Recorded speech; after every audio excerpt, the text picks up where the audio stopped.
제가 발표할 논문은 Multi-Dimensional Auction Mechanisms for Crowdsourced Mobile Video Streaming이라는 논문입니다. 네, 본 논문은 제목에서 알 수 있듯이 Crowdsourced Mobile Video Streaming에서 Multi-Dimensional Auction Mechanisms를 제안한 논문입니다. 네, 그래서 간략적으로 논문에 대해서 먼저 살펴보자면 crowdsourced mobile video streaming에서는 incentive mechanism을 적절히 제공하는 것이 굉장히 중요한 요소입니다. 그런데 이렇게 적절한 incentive mechanism을 제안하는 것은 굉장히 어려운 문제입니다. 그래서 본 논문에서는 single object와 multi object multidimensional auction mechanism을 제안을 하고요. 이 auction mechanism이 truthfulness와 efficiency를 달성할 수 있음을 보여줍니다.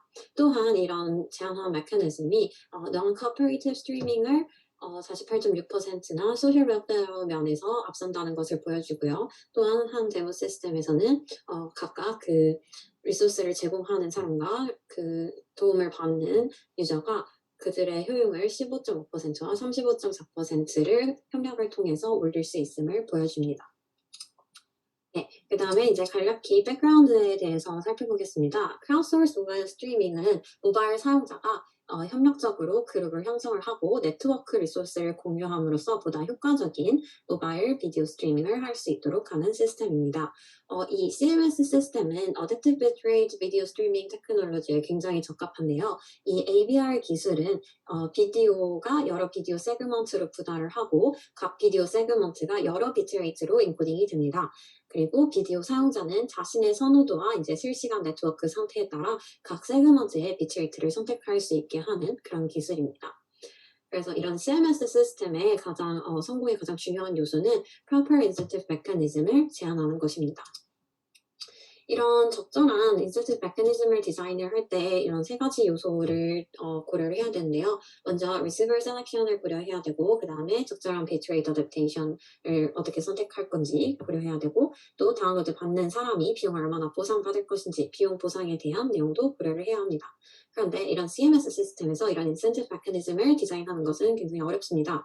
그 이유는 먼저 모든 유저의 밸류에이션이 조금 프라이빗한 인포메이션을 갖고 있고 또한 시간에 따라서 굉장히 다양하게 바뀔 수 있기 때문에 어렵고요. 또한 비디오 스케줄링인 ABR은 타임 슬롯 베이스가 아니라 세그먼트 베이스이기 때문에 사용자 간의 다운로드 협력을 다른 시간에 스케줄링하는 것이 어렵습니다. 본 논문에서는 이런 것을 해결하기 위해서 Auction Based Incentive Mechanism을 제안을 하고요. 이런 큰 틀 프레임워크를 통해 자신의 메커니즘을 제안을 합니다. 네. 그래서 이제 이 논문의 contribution들은 다음과 같이 5개가 있고요. Auction Based Incentive Mechanism in CMS 시스템을 제안하고 이 auction mechanism이 truthful하고 efficient auction이라는 것을 얘기하고 이 auction mechanism들을 약간 modify해서 실제에 적용할 수 있게 합니다. 그리고 real world에 적용한 demonstration 시스템을 제안해서 실험을 하고 그들의 성능을 평가를 하게 됩니다. 네, 여기서 사용한 시스템 모델에 대해서 살펴보겠습니다. 아까 설명드린 Adaptive Bitrate Streaming을 사용하고요. 가장 대표적인 ABR Streaming 프로토콜을 사용합니다. 그래서 비디오 세그멘테이션 사용하고 Multi-Bitrate Encoding, 그 다음에 데이터 프로파일링을 사용하는 것이 대표적인 특징입니다. 그래서 아까 설명드린 Crowdsourced Mobile Streaming 시스템에서의 적용을 하고요. 그 다음에 유저 모델을 다음과 같이 정의합니다. 그래서 결국은 전체적인 목표는 소셜 웰페어를 높이는 거예요. 결국 efficiency를 높이자는 겁니다. 그래서 이제 그러기 위해서 이제 정의를 몇 가지를 하는데 여기서 두 명의 유저 간에서 다운로딩 오퍼레이션이 일어난다고 가정을 했을 때 유저 n이 토탈 k의 세그먼트를 비트레이트 R1, R2 또는 RK에 따라서 다운로딩하는 사람이라고 하고요. 또 유저 m이 그거를 리시버하는 그런 사람이라고 가정을 합니다. 그랬을 때 이제 cost of downloader, 다운로더의 전체적인 비용이 다음과 같이 정의가 됩니다. 여기서는 다운로딩하는 비용과 비디오 세그먼트를 전송하는 모든 코스트를 포함하고 있고요. 여기서 고려해야 될 것은 비트레이트 뿐입니다. 그래서 유저 n이 시간 t에서 할애하는 코스트는 다음과 같고요. 이 모든 세그먼트를 더한 것이 다운로드의 전체적인 코스트가 되겠습니다. 이제 utility of receiver인데요. 리시버의 유틸리티는 다음과 같이 정의가 됩니다. 여기서 비디오 게인과 버퍼 필링 게인을 더하고 퀄리티 디그레이션에 대한 럭스를 뺀 식으로 정의가 되는데요. 비디오 퀄리티 게인은 이제 세그먼트 품질 측면에서의 사용자 이득입니다. 그래서 비트 전송률이 높으면 세그먼트를 그 높은 세그먼트를 수신하면 사용자가 더 높은 이득을 얻겠죠. 그래서 비트레이트가 고려되고요. 이 SATA MT는 사용자 종속 요소로 고품질 비디오를 원하는 유저 M의 시간 T에서의 욕구를 반영하고 있습니다. 버퍼 필링 게인은 버퍼를 채움으로써 얻는 게인으로 세그먼트 숫자 K와만 관련이 있습니다. 여러 개의 세그먼트를 받으면 비디오 프리징, 즉 비디오가 멈출 확률이 줄어들기 때문에 더 높은 게인을 얻을 수가 있게 되죠. 그리고 여기서 B는 재생 시간으로 측정되는 유저 M의 시간 T에서의 실시간 버퍼 레벨을 나타나게 됩니다. 그래서 이러한 부등식을 만족하는 버퍼 필링 게인을 고려를 해주고요. 그 다음에 마지막으로 어떻게 보면 당연한 건데 퀄리티 디그레이션 로스를 고려합니다. 높은 비트레이트에서 낮은 비트레이트로 갈 때 비디오 손상에 대한 로스를 고려해주게 됩니다. 그래서 전체적인 유저 모델에서의 밸런스는 다음과 같이 정의가 됩니다. 사용자의 유틸리티에서 그 사용자 N의 비용의 차이로 정의가 됩니다. 이게 전체적인 웰페어가 되겠죠. 얻은 유틸리티와 사용한 코스트의 차이로 정의가 되고요. 전체적인 소셜 웰페어는 모든 유저들에 대한 다운로딩 과정에서 생겨난 모든 웰페어의 합으로 표현이 되게 됩니다. 그래서 이제 문제를 정의를 하게 되면은 다음과 같이 되죠. 아까 고려해야 했던 요소, receive와 bitrate, payment를 고려해서 problem formulation을 하게 되고요. 이런 걸 고려해서 저자들은 single object auction, 세그먼트가 하나일 때, 그리고 multi object auction, 세그먼트가 여러 개일 때를 고려해서 이렇게 multi-dimensional auction-based incentive mechanism을 제안합니다. 그래서 먼저 SOMD 옵션에 대해서 살펴보겠습니다. SOMD는 Single Object Multidimensional을 의미하고요. 즉 하나의 세그먼트에 대한 내용이고 그리고 비디오 세그먼트가 여러 비트레이트로 인코딩 되어 있기 때문에 입출자는 다차원 정보 멀티디멘셔널하게 의도된 비트레이트와 그런 비트레이트에 대해 지불할 용의가 있는 가격을 명시할 필요가 있게 됩니다. 그래서 이제 프레임워크를 보게 되면은 먼저 경매인은 경매 규칙을 발표를 하고요. 여기는 할당 규칙과 지급 규칙이 포함이 되어 있습니다. 그러면 이제 각 입찰자는 자신의 보상을 최대화하기 위해서 입찰을 제출하게 됩니다. 그러면 경매인은 규칙에 따라서 위너와 위너 페이먼트를 결정을 하게 되고 이렇게 위너가 결정이 되고 나면은 경매인은 입찰에 지정된 비트레이트에 따라서 당첨자를 위한 세그먼트를 다운로딩하게 됩니다. 네. 그러나 이제 다차원 경매에서 경매인은 단순히 최고 낙찰자를 선정하는 것만으로 낙찰자를 결정할 수가 없는데요. 왜냐면 이제 입찰자의 비트 전송률이 경매인의 다운로드 비용에 영향을 미치기 때문에 보상에 영향을 미치게 되기 때문이죠. 그래서 이제 당첨자와 지급액을 결정하는 스코어 펑션을 도입하게 됩니다. 그래서 결국 그 프라이스를 고려하고 이런 non-decreasing function, 비트레이트를 고려한 non-decreasing function을 정의를 해서 이러한 single object score function을 정의하게 됩니다.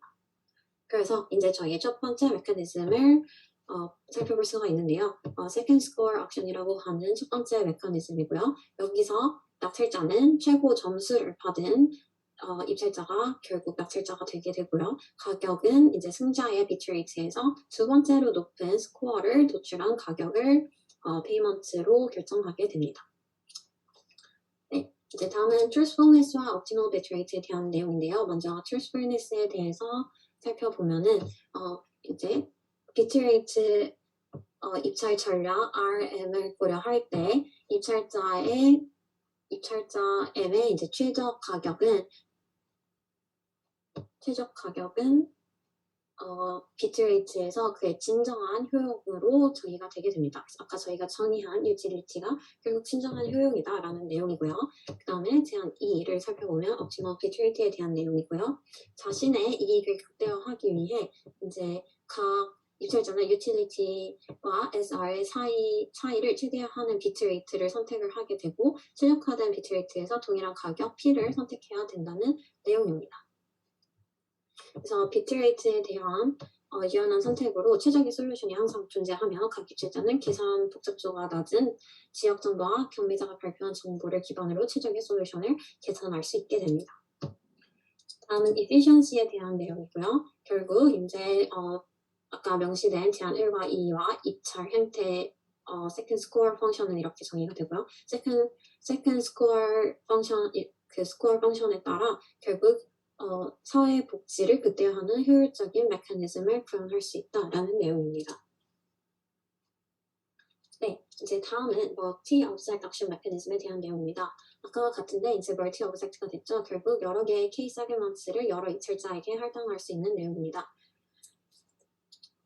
이걸 이제 프레임워크를 살펴보면 거의 싱글 object, single dimension auction 프레임워크와 같은데요. 단지 이제 세그먼트 넘버 K가 포함된 규칙을 제안을 하고요. 이제 각 입찰자는 자신의 보상을 최대화하기 위해서 비드를 제출하는데 이 비드가 이제 여러 개의 K 세그먼트가 있으니까 이렇게 매트릭스로 표현이 되게 되고 페이먼트도 프라이스 팩터로 각각의 세그먼트에 대해서 표현이 되게 됩니다.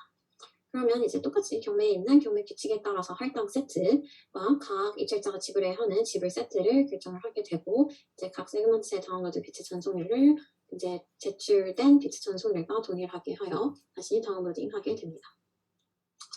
네, 여기서도 마찬가지로 이제 스코어 펑션을 정의를 해야 하는데 여기서는 Vicary Score Option이라고 정의를 했습니다. 그래서 먼저 스코어 펑션에 대해서 살펴보면은 이제 우리가 제출한 비트레이트 R과 가격 P를 고려할 때 할당된 세그먼트 K에 대해 다중 객체 스코어 펑션은 다음과 같이 정의가 됩니다.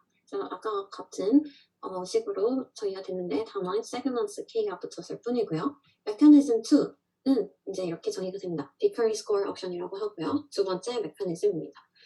Vicary Score Option은 다음과 같이 정의가 됩니다. 할당 규칙은 세그먼트 K의 수신자는 이제 K번째로 높은 한계 점수에 해당하는 입찰자입니다. 수식으로 표현하면 다음과 같고요.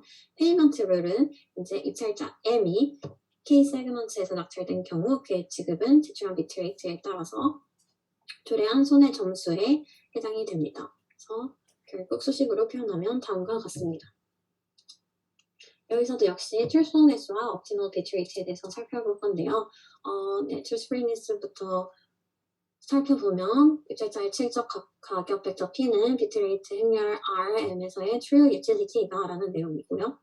최적 비트레이트에 대한 내용은 입찰자 M에 해당된 그 어떤 수의 세그먼트 K에 대해 최적의 비트레이트 벡터 R은 이제 optimal solution R star이다.